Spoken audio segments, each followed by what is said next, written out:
السلام عليكم ورحمة الله. عاملين ايه؟ يا رب تكونوا بخير. بالله عليكم والنبي وحياة اغلى حاجة عندكم محدش يشتكي لي همه، لان كل واحد فيه هم، يعني نستحمل همه بالعافية. فكل واحد يخليه في همه، علشان همك على همي هطلع انا من هدومي. فخليني في همي انا وانت خليك في همك انت. انتوا يا جماعة مش مرتباتكم حلوة ومكفياكوا وبتعرفوا تاكلوا وبتعرفوا تشربوا وبتعرفوا تعيشوا وبتعرفوا تشتروا متطلبات حياتكم، وعيالكم مش محتاجين حاجة والاسعار زي الفل وجميلة. بتشتكوا ليه؟ انتوا بتشتكوا ليه دلوقتي؟ ما تبقوش شعب احنا اساسا شعب شكاي. احنا شعب مش فالح غير في اللت والعجن والشكوى. بتشتكوا ليه؟ انا مش فاهم. طب انتوا بتشتكوا، ما تغيروا. ما هو حاجه من الاتنين، يا تغيروا الوضع اللي انتوا بتشتكوا منه، يا اما تواجبوه بقى. انا عن نفسي طالما مش لاقي حد بيغير حاجه، انا مواكب. انا مع نفسي، انا عايش حر مع نفسي. عشان كده لا عايز اتجوز ولا، والنبي ما حدش يقول لي اتجوز. انتوا مش هو انتوا مش شايفين ولا حاسين؟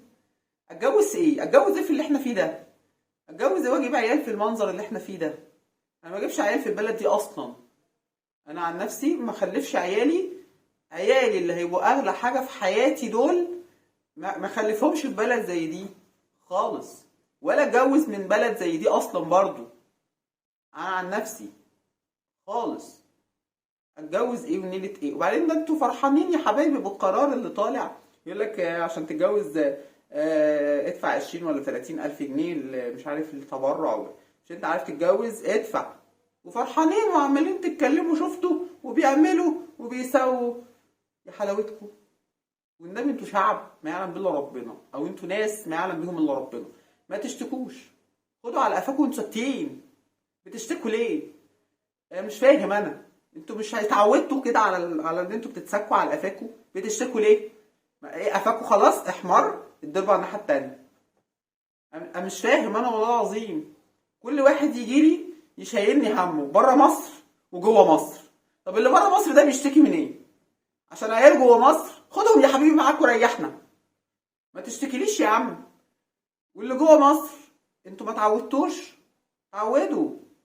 هو انتوا فاكرين انتوا تصحوا من النوم في يوم من الايام كده هتلاقوا الحياة بقت وردي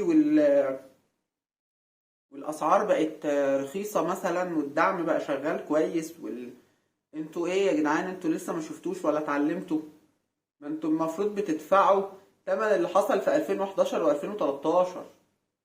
ادفعوا انتوا ساكتين. الله. واللي عايز يتجوز يتجوز، واللي مش عايز اذني يا حبيبي. ما تزنيش. ضعيف الايمان يزني، واللي ايمانه قوي يصوم. مش الرسول صلى الله عليه وسلم قال من استطاع منكم الباءة فليتزوج ومن لم يستطع فعليه بالصيام؟ صوم بقى لو انت ايمانك قوي، صوم. ما تتجوز ليه يا حبيبي؟ ما تتجوز. وفر ال 20 ولا 30 الف جنيه دول اللي هم اساسا فايضين معاك، اللي هم اساسا محيرينك ومش عارف توديهم فين. وفرهم. انت مش الله. صوم بيهم يا عم. طلعهم صدقة للفقراء اللي هم قليلين اصلا هنا في البلد. طلعهم صدقة حبيبي. الله. انتوا فرحانين بالقرار ما شاء الله، عمالين تتكلموا وبص هيعملوا ايه وبص هيسووا ايه. انتوا ايه يا جدعان؟ انتوا شعب شكايلي كده. ما تشتكوش يا حبايبي، ما تشتكوش.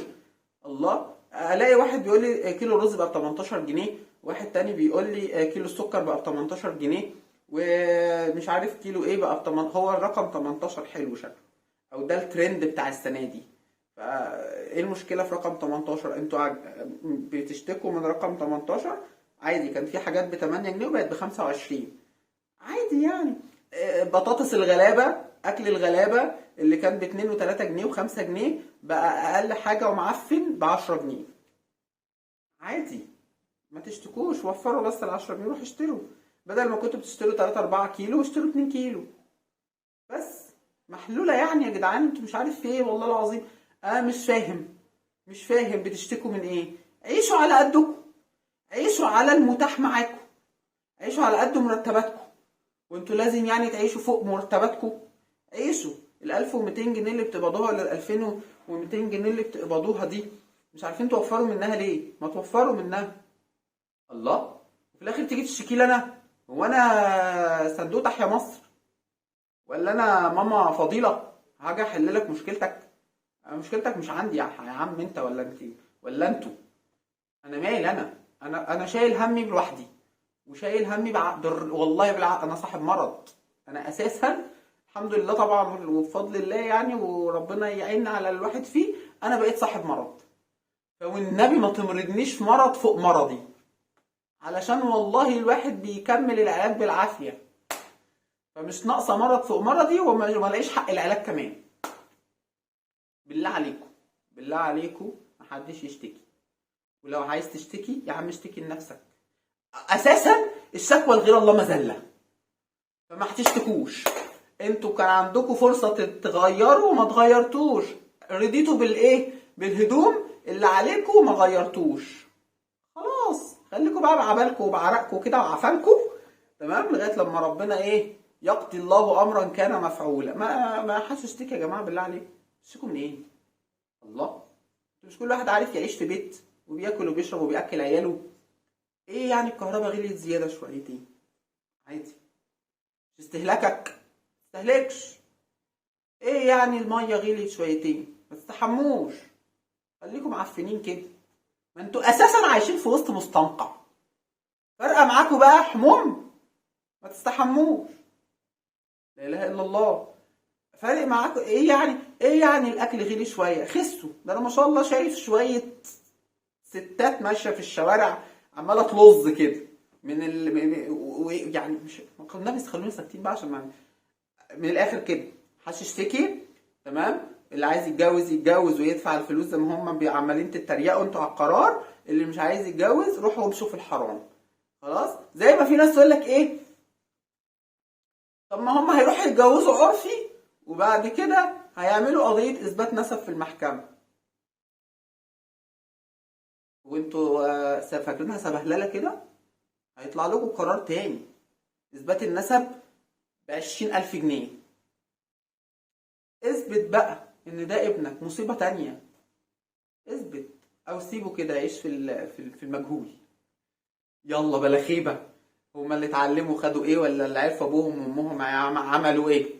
ما هم عايشين اهو في النيل اهو. خليهم على الاقل لما يدعوا عليكوا ولا على اللي كان السبب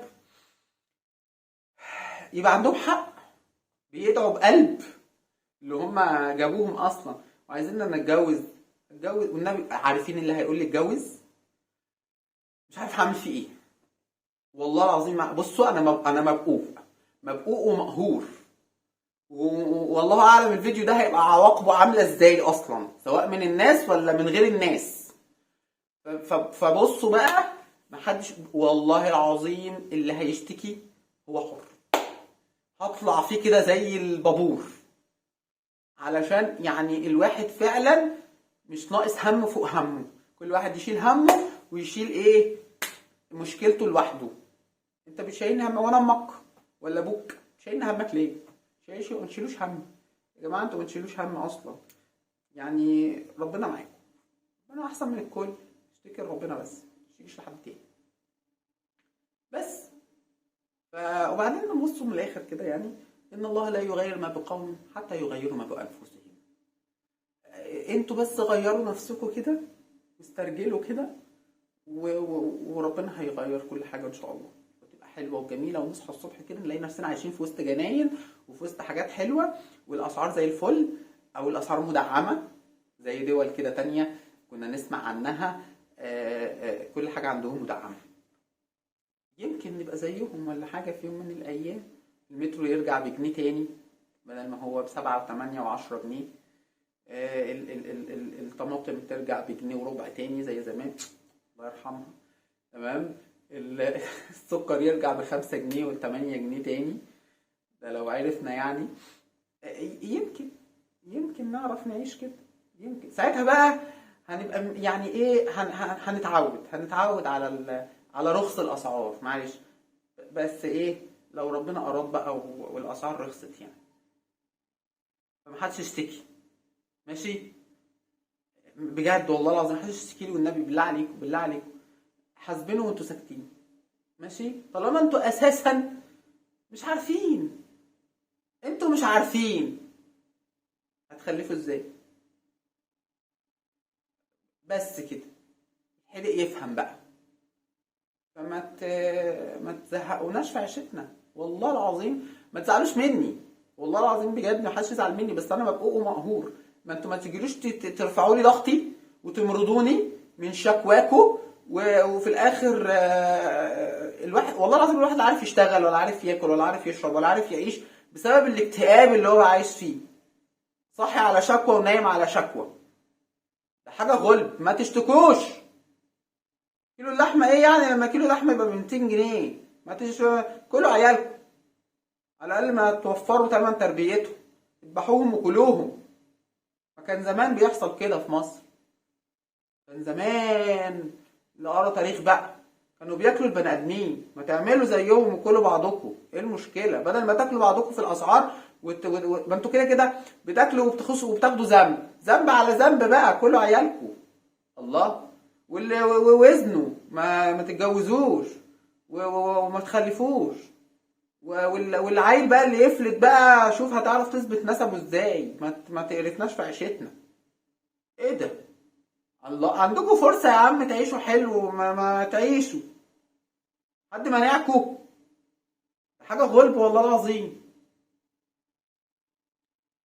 كفاية كده، كفاية كده النهاردة. السلام عليكم ورحمة الله وبركاته.